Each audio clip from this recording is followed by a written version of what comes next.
Hello everyone, आज चाहिँ हामीले क्लास 11 मा रहेको फिजिक्समा जुन चाहिँ कि टर्क भन्ने टपिक छ त्यसको बारेमा बुझ्छौँ। त्यसपछि गएर चाहिँ हामीले प्रिन्सिपल अफ मोमेन्ट पनि बुझ्नै छ अनि त्यसपछि अरू पनि धेरै टपिक छ हामीले चाहिँ यो भिडियोमा चाहिँ रिलेट गरेर पढ्नेछौँ हैन। सो टर्कमा चाहिँ के छ भन्दाखेरि हामी अब यसको डेफिनेसनबाट भिडियो स्टार्ट गरौँ। यसको डेफिनेसन भनेको चाहिँ के भन्दा it is the moment of the force. तर यो भनेको चाहिँ के हो, टर्क भनेको एक्चुअली के हो भन्दाखेरि it is the turning effect produce on the body. It is what turning effect on the which is produced on the body. And त्यसपछि म्याथमेटिकली यसलाई डिफाइन गर्ने भने it is the vector product of force. It is what vector product of force and perpendicular from the axis of rotation है। यो भनेको एउटा vector product हो जुन चाहिँ के हुन्छ परपेन्डिकुलर डिरेक्सन लिएर हैन from the axis of rotation चाहिँ यो घुम्ने यो टर्निङ पोइन्ट जुन टर्निङ इफेक्ट छ जुन चाहिँ कि produce on the body is known as torque. So यो भनेको भेक्टर क्वान्टिटी हो। यसको एसआई युनिट भनेको चाहिँ न्युटन पर मिटर हो। अनि त्यसपछि गएर यसको dimensional formula is dot dot आफै बनाएर लेख्नुहोस् है। मैले यहाँ बिगारेको नि हुन सक्छु, त्यही भएर आफै अब एसआई युनिट थाहा भएपछि त डाइमेन्सनल फर्मुला निकाल्न गाह्रो हुँदैन नि, त्यही भएर गर्नु पर्यो। अब यदि चाहिँ हामीले थीटा 90 डिग्री लिएछौँ भने चाहिँ टर्कको भ्यालु चाहिँ कति हुन्छ, आरएफ हुन्छ हैन। अब यदि चाहिँ if the force F turns in anti clockwise direction, यदि त्यो फोर्स एफ चाहिँ एन्टी क्लकवाइज डिरेक्सनमा चाहिँ टर्न गरिरहेछ भने हो त्यो मोमेन्ट चाहिँ के हुन्छ, पोजिटिभ हुन्छ। त्यो मोमेन्टलाई चाहिँ हामीले पोजिटिभ मा लिन्छौँ हैन कुनै न्युमेरिकल गर्दाखेरि। अनि त्यसपछि यदि चाहिँ त्यो एन्टी क्लकवाइज डिरेक्सनमा चाहिँ मुभ गरिरहेछ, रोटेट गरिरहेछ या टर्न गरिरहेछ भने हो त्यसलाई चाहिँ हामीले नेगेटिभ एज अ नेगेटिभको रूपमा चाहिँ हामीले हिसाबमा न्युमेरिकल गर्दाखेरि चाहिँ गर्छौँ है। अब यहाँ रहेको छ प्रिन्सिपल अफ मोमेन्ट है। प्रिन्सिपल अफ मोमेन्ट भनेको कस्तो त नि भन्दाखेरि अब यहाँ मैले फिगर बनाएको छु ABOCD। यो कति बेला इक्विलिब्रियम स्टेटमा आउँछ त नि भन्दाखेरि जब चाहिँ यिनीहरू चाहिँ यो anticlockwise moment is equal the total anticlockwise moment is equal to total clockwise moment है। हो त्यति बेला चाहिँ यो इक्विलिब्रियममा आउँछ, यो बडी चाहिँ इक्विलिब्रियममा आउँछ।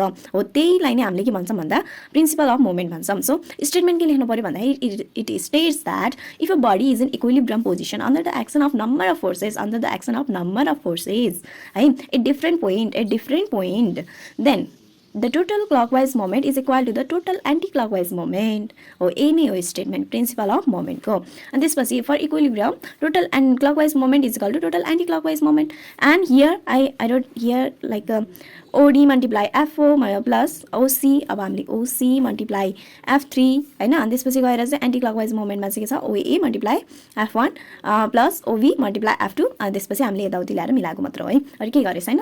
द्याट्स इट है। अनि त्यसपछि अब हामीले पढ्ने भनेको अर्को मेन टपिक भनेको चाहिँ प्यारेलल फोर्स हो। प्यारेलल फोर्समा चाहिँ के छ भन्दा यसको डेफिनेसन अनुसार जाम parallel force is the number of force act on the body if their direction is same then they are called parallel force. यदि चाहिँ नम्बर अफ फोर्स एउटा बडीमा एक्ट गर्दाखेरि तिनीहरूको डिरेक्सन सेम छ भने हो त्यसलाई भन्छौँ हामीले प्यारेलल फोर्स है। अब प्यारेलल फोर्स चाहिँ 2 टाइप्सको हुन्छ, एउटा लाइक प्यारेलल फोर्स, एउटा unlike parallel force. Like parallel फोर्समा के हुन्छ भन्दाखेरि if the parallel force act on the same direction, यदि चाहिँ अब अघि चाहिँ हामीले के कुरा गरियो भन्दा direction is if their direction is same number of force on the body if their direction is same, त्यो बेला त्यो कन्डिसनमा चाहिँ प्यारेलल फोर्स भनिन्छ हैन। तर लाइक प्यारेलल फोर्स कति बेला भनिन्छ त नि भन्दाखेरि the parallel force act on the same direction, यदि चाहिँ त्यो सेम डिरेक्सनमा चाहिँ एक्ट गरिरहेछ भने then they are called like parallel force. Like this एउटा सेम डिरेक्सनमा चाहिँ त्यो एक्ट गरिरहेछ, यसलाई भन्छौँ हामीले लाइक प्यारेलल फोर्स। अनि त्यसपछि जान्छौँ हामी अनलाइक प्यारेलल फोर्समा। अनलाइक प्यारेलल फोर्समा चाहिँ के हुन्छ भन्दा if the parallel force acting on the opposite direction, यदि चाहिँ त्यो चाहिँ अपोजिट डिरेक्सनमा चाहिँ एक्ट गरिरहेछ, एउटा चाहिँ यता छ एउटा उता छ है, then they are called unlike parallel force है। त्यही भएर अब हामी चाहिँ यो टपिक चाहिँ भ्याइयो। हामीले अहिलेसम्म पढेको चाहिँ के भन्दा टर्क भनेको के अनि त्यसको बारेमा चाहिँ अलिकति डेफिनेसन अनि यसको प्रपर्टिज हैन। अनि एन्टी क्लकवाइज डिरेक्सनमा चाहिँ मुभ भयो भने चाहिँ पोजिटिभ हुने अनि क्लकवाइजमा मुभ भयो भने चाहिँ नेगेटिभ हुने भनेर हामीले पढ्यौँ हैन। क्लकवाइजमा नेगेटिभ नै हो ओके। अनि त्यसपछि प्रिन्सिपल अफ मोमेन्ट पढ्यौँ, यसको स्टेटमेन्ट पढ्यौँ। अनि त्यसपछि गएर चाहिँ प्यारेलल फोर्स पढ्यौँ, अनलाइक र लाइक प्यारेलल फोर्स पनि पढ्यौँ हामीले। अब हाम्रो मेन टपिक भनेको चाहिँ टर्क ड्यू टु कपल है। टर्क ड्यू टु कपल जसलाई चाहिँ हामीले कपलको डेफिनेसन पनि दिन पाइन्छ। अब कुन कन्डिसनमा चाहिँ त्यसलाई चाहिँ टर्क ड्यू टु कपल भनिन्छ त नि भन्दाखेरि when like two equal and unlike force acting on a rigid body at different point are said to form a couple such two force always produce turning effect on the body which is called torque due to couple. के भनेको भन्दाखेरि यदि चाहिँ अब यदि नै छैन यहाँ है, अब यहाँ के हो भन्दाखेरि two equal and unlike force, एउटा equal force you can say like force also है।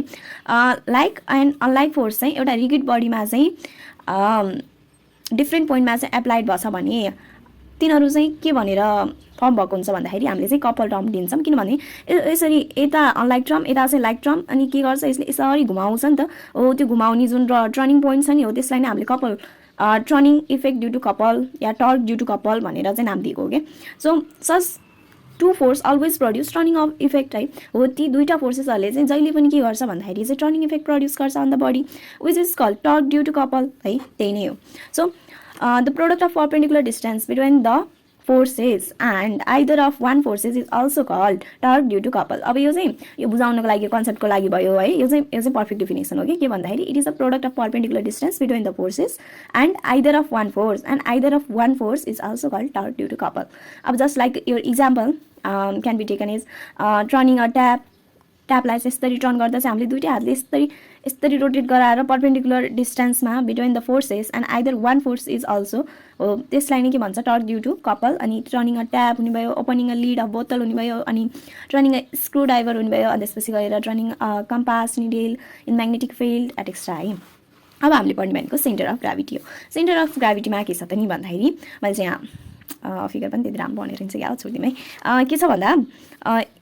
यसरी तल एक्ट गर्यो बडीले हैन त्यो भर्टिकली डाउनवर्ड एक्ट गर्यो यसलाई चाहिँ हामीले M1G लेख्यौँ अनि त्यसपछि यसलाई चाहिँ हामीले M2G लेख्यौँ तर यस्तो स्टेट हुन्छ जसमा चाहिँ के हुन्छ भन्दाखेरि भर्टिकली डाउनवर्ड एक्ट गर्ने नि के हुन्छ एउटा रिजल्टेन्ट वेट हुन्छ कि हो त्यसलाई नै हामीले के भन्छ भन्दाखेरि that point is known as centre of gravity है त्यही भएर सेन्टर अफ ग्राभिटी भनेको कस्तो त नि भन्दा the point from which the resultant weight of the body act vertically downward is known as centre of gravity so let M1, M2, M3, Mn है be the masses of the particle of the rigid body then like parallel force acting on the body not unlike parallel force it is only like parallel force which are acting on the body are M1G, M2G, M3G, Mng act vertically downward then what happened then resultant force is equal to W is equal to M1G plus M2G plus M3G and Mng so we take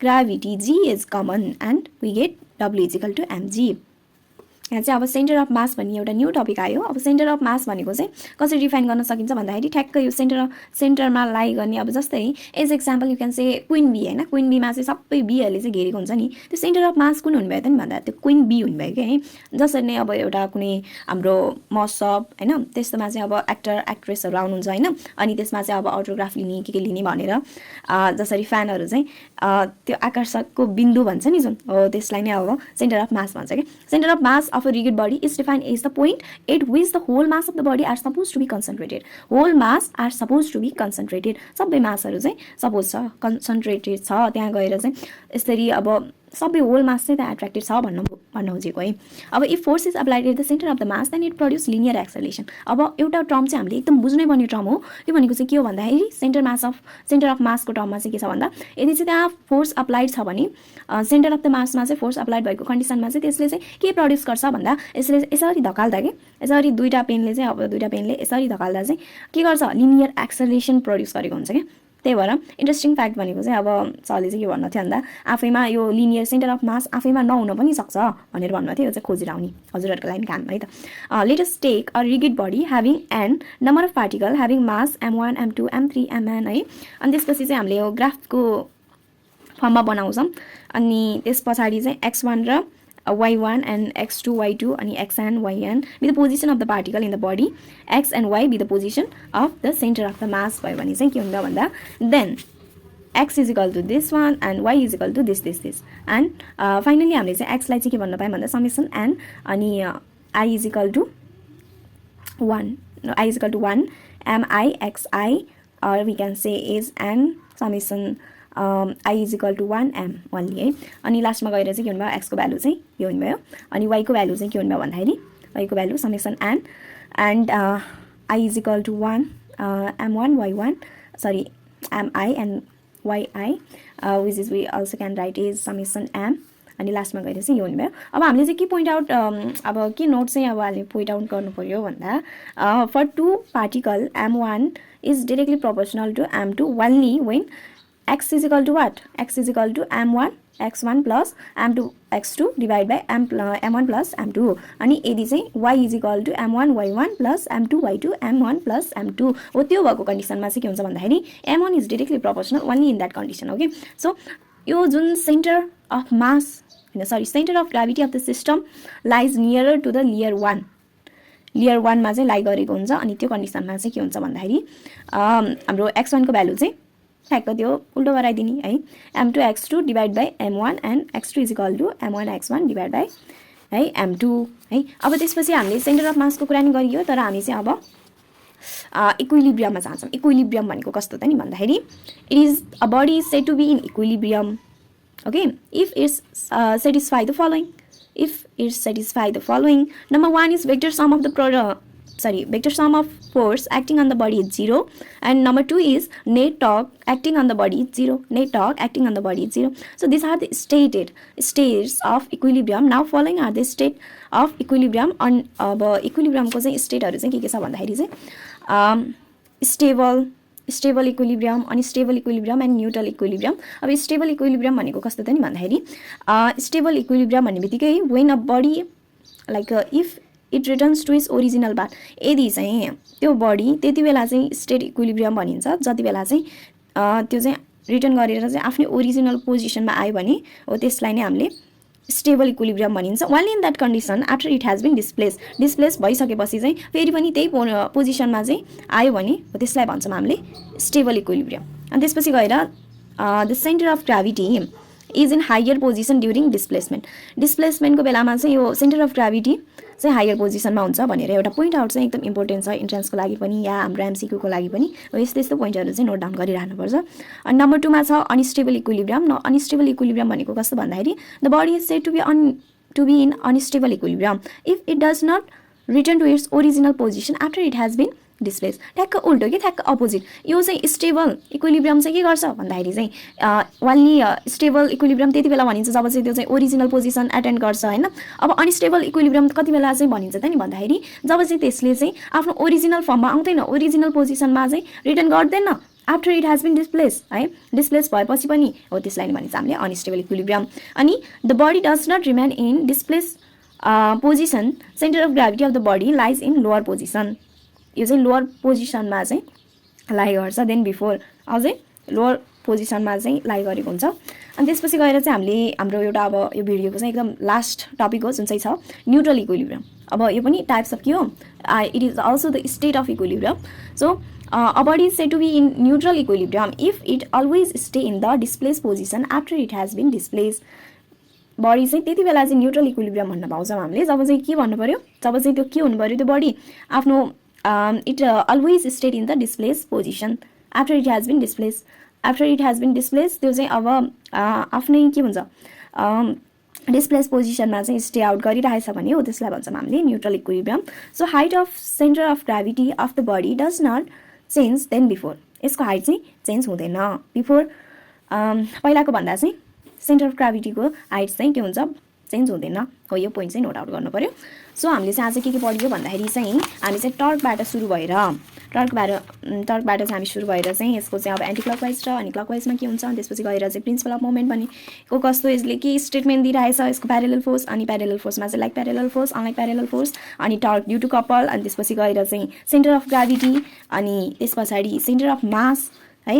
अनि त्यस पछाडि पनि हामीले के को बारेमा पढियो भन्दाखेरि हामीले इक्विलिब्रियमको बारेमा पढियो। अनि यसको डिफ्रेन्ट स्टेटहरू हुन्छ। अब यसले इक्विलिब्रियम कस्तो कन्डिसनमा हुन्छ, कस्तो कन्डिसनमा चाहिँ यसले सेटिस्फाइज गर्छ भन्दाखेरि चाहिँ this are the following state of equilibrium जुन चाहिँ छ stable equilibrium, unstable and neutral equilibrium and that's it है। हामीले चाहिँ आज यति नै पढ्यौँ।